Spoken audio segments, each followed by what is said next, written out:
Okay, this video is another transplanting video where I'm going to take a very dry, square potted succulent and put it into a round pot that's a little bit larger. I chose this configuration because this is what we sell quite a bit of. So, as before, kind of start by squeezing the edges of your square pot to loosen the soil up. So this soil is pretty dry. I typically like to do it when the soil is damp, but it doesn't have to be that way. I work over a frisbee and I just basically pull this out. So when it's dry it comes out really easy, but you can see that there's a little bit of moisture in the bottom here. Next you see that my plant is a little bit larger than here, so pretty straightforward. Just kind of work it down into the pot.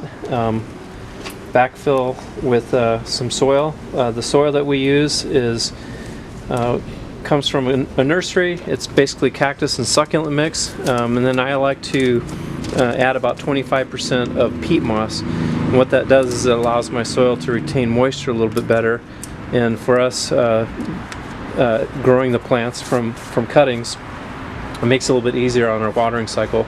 As before, never water when wet.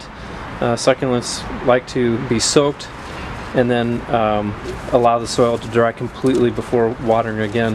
Our succulents, we probably haven't watered this for a couple of weeks and it still is retaining just a little bit of moisture in the bottom, which is perfect.